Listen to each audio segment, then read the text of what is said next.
சுவாமியே சரணமையப்பா. என்னோடய பேர் ஹரிகரன். நான் மயிலாப்பூர்லேருந்து பேசுகிறேன். நான் விக்கி யூடியூப் சேனல் இந்த வாய்ப்பு எனக்கு கொடுத்துருக்காங்க. என்றும் கலியுக வரதன் அப்படின்ற ஒரு பக்தி சீரியஸ்க்காக ஃபஸ்ட்டு எபிசோடு என்னோடய வாழ்க்கையில் நடந்த ஒரு அற்புதங்களை பற்றி பேசுகிறேன்.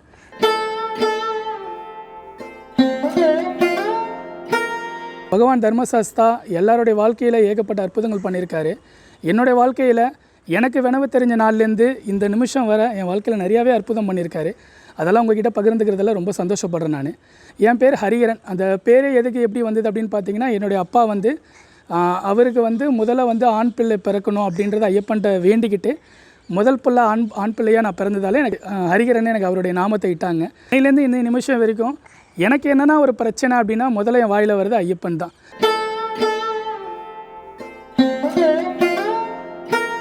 ஒரு 10 வருஷத்துக்கு முன்னாடி பார்த்தீங்கன்னா அம்மாவுக்கு உடம்பு சரியில்லை. என்னுடைய அம்மாவுக்கு ஹார்ட் அட்டாக் வந்துச்சு. ஸோ அந்த சூழ்நிலையில் கூட பார்த்தீங்கன்னா அம்மாவுக்கு பைபாஸ் சர்ஜரி தான் பண்ணணும் அப்படின்றது ஒரு நிர்பந்தம். பட் அந்த நிலமையில் எனக்கு ஃபினான்ஷியலாகவும் பிரச்சனை. எனக்கு சொல்லும் போது எனக்கு கண்கலங்குது. ஸோ ஃபினான்ஷியலாகவும் பிரச்சனை எனக்கு. ஸோ இந்த நிமிடத்தில் இன்னமும் ஞாபகம் இருக்குது. இதே ராஜா அண்ணாமலைபுரம் ஐயப்பன் கோயிலில் போயிட்டு அம்மாவோட மெடிக்கல் ஹிஸ்ட்ரியெல்லாம் வச்சு நான் அழுதுருக்கேன். நான் அவர் போட்ட பிச்சை இன்றைக்கி அம்மா மெடிசன் எடுத்துக்கிட்டு ஆப்ரேஷன் இல்லாமல் ரொம்ப நல்லாவே சௌக்கியமாக கூட இருக்காங்க. இந்த மாதிரி இந்த கலியுக வரதனை பற்றி நம்ம சொல்லணுன்னா மனசார நம்ம சொல்லிக்கிட்டே இருக்கலாம். என்னுடைய ஒரு பெரிய ஒரு ஆசைன்னு பார்த்தீங்கன்னா, என் உடம்புல உயிர் மூச்சு இருக்கிற வரைக்கும் பகவானை வருஷம் போய் பார்த்துக்கிட்டே இருக்கணும். என்னால் முடிஞ்ச தொண்டை நான் பகவானுக்கு செஞ்சுக்கிட்டே இருக்கணும்.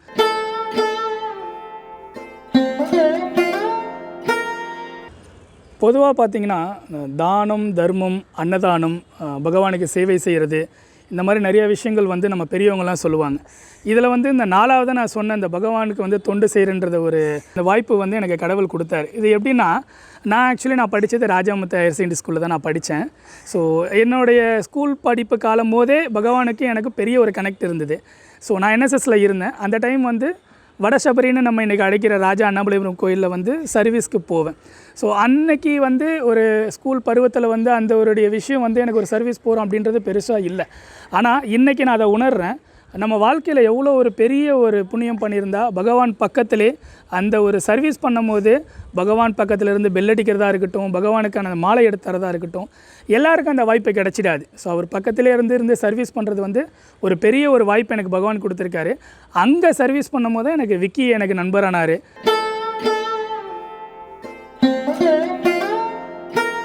பொதுவாக வாழ்க்கையில் எல்லாருக்குமே கஷ்டம் நிறையா வரும், பிரச்சனைகள்லாம் நிறையா வரும். என்னுடைய வாழ்க்கையில் நிறையா பிரச்சனை கஷ்டங்கள்லாம் நிறையா இருக்குது. ஸோ எல்லாருமே மோட்டிவேஷன் சாங்ஸ் கேட்பாங்க ஒரு பிரச்சனை வரும்போது, ஒரு கஷ்டம் வரும்போது. எனக்கு பர்சனலாக மோட்டிவேஷன் சாங்குன்னு பார்த்தீங்கன்னா ஐயப்பனோட சாங்ஸ் நிறையா கேட்பேன். அதில் பர்டிகுலராக அறிவராசனம் எனக்கு ரொம்பவே பிடிக்கும். அந்த சாங் அவ்வளோ ஒரு அற்புதமாக ஐயப்பனை வர்ணித்து அந்த 5 நிமிஷங்கிறது யேசுதாஸ் ஐயா அவ்வளோ அற்புதமாக பாடியிருப்பார். நம்ம சென்னை எடுத்துக்கிட்டிங்கன்னா வடசபரியில் பார்த்திங்கன்னா ராஜா அண்ணாமலைபுரம் கோயிலில் இரவு 9:05க்கு அறிவராசனம் போடுவாங்க. முடிஞ்சளவு அந்த பூஜையில் நான் போய் கலந்துப்பேன். என்னால் கோவிலுக்கு ஒரு வேளை போக முடியல அப்படின்ற பட்சத்தில் நான் வீட்டிலே அந்த அறிவராசனம் கேட்பேன். அந்த அறிவராசனங்கிறது எனக்கு ஏன் ரொம்ப பிடிக்குன்னா, பகவான் அவ்வளோ ஒரு அற்புதமாக வர்ணித்து பாடியிருப்பாங்க. அது ஒரு 5 நிமிஷம் நீங்கள் கண்ணை மூடி கேட்டிங்கன்னா எல்லாருக்குமே கண்ணில் தண்ணி வந்துடும். ஸோ எனக்கு நான் பர்சனலாக அந்த மோட்டிவேஷன் சாங்கை நான் எதுக்கு சொன்னேன்னா, நான் அந்த சாங்கை கேட்டு என் கண்ணை நான் திறந்து பார்க்கும்போது என்னை மீறி எனக்கு ஒரு கண்ணில் தண்ணி வந்திருக்கும். அது எதனாலனா, பகவான்கிட்டே நான் போயிட்டு என்னுடைய கஷ்டங்கள்லாம் சொல்லிவிட்டு மறுபடியும் நான் இங்கே வந்த மாதிரி எனக்கு ஒரு ஃபீல் வரும் எனக்கு. ஸோ பகவான் என் கூடவே இருந்து நான் பார்த்துக்கிறேன் எல்லாத்தையும், நீ கவலைப்படாத அப்படின்ற ஒரு நம்பிக்கை கொடுத்து இந்த நிமிஷம் வரைக்கும் என்னை வாழ்க்கையில் மேலும் மேலும் முன்னேற தான் வச்சிட்டு இருக்காரு.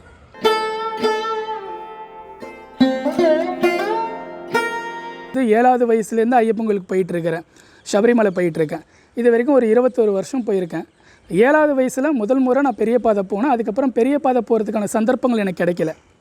அதுக்கப்புறம் எடுத்துக்கிட்டிங்கன்னா, என்னுடைய திருமணமான பிறகு ஒரு 14வது வருஷத்தில் தான் 14வது தடவை தான் நான் என்னுடைய ஐயப்பன் கோயிலுக்கு நான் போகிறேன் பெரிய பாதை.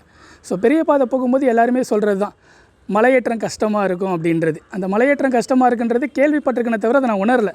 அந்த வருடம் என்னுடைய மலையேற்றம் ரொம்பவே சிரமமாக இருந்தது. மலை எப்படா ஏற போகிறோம் இறங்க போகிறோம் அப்படின்றதுல ஒரு பெரிய ஒரு கேள்விக்குறியாக இருந்தது. பகவானை மனசார பிரார்த்தனை பண்ண அந்த ஒரு நிமிடம் நான் என்னுடைய உள்ளுணர்வில் நான் உணர்ந்தேன். நான் எனக்குள்ளே யாரோ ஒருத்தர் தள்ளுனா எப்படி இருக்கும், நம்மளை ஒரு மலையில் ஒருத்தர் நம்ம நடக்க முடியாமல் போகிறோம், ஒருத்தர் தள்ளுனா எப்படி இருக்கும் அந்த மாதிரி ஒரு பகவான் என் கூடவே என்னை கூட்டு போன ஒரு அனுபவம் என்னோடய வாழ்க்கையில் மறக்க முடியாது.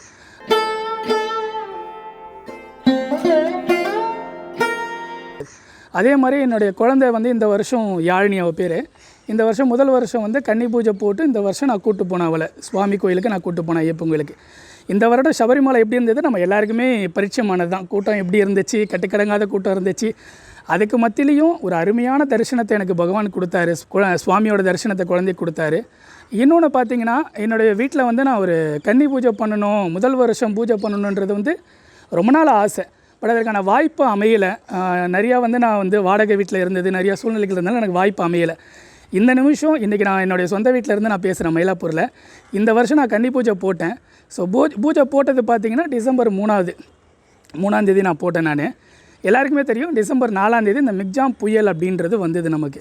ஸோ நான் பூஜைக்கான முயற்சிகள் எல்லாமே எடுத்து பூஜைக்கு எல்லாருக்கையும் நான் வர சொல்லிட்டேன். டிசம்பர் 3ஆம் தேதி வாங்கன்னு சொல்லிவிட்டு மதியானத்துலேருந்து எனக்கு ஃபோனு, இதுமாரி புயலாக இருக்குது, நான் வரல, தப்பாக எடுத்துக்காதுன்னு என்னோடய நண்பர்கள் எல்லாருமே சொல்கிறாங்க, ஐயப்பமார்கள் எல்லாருமே சொல்கிறாங்க. இருந்தாலும் நான் மனம் தளரல.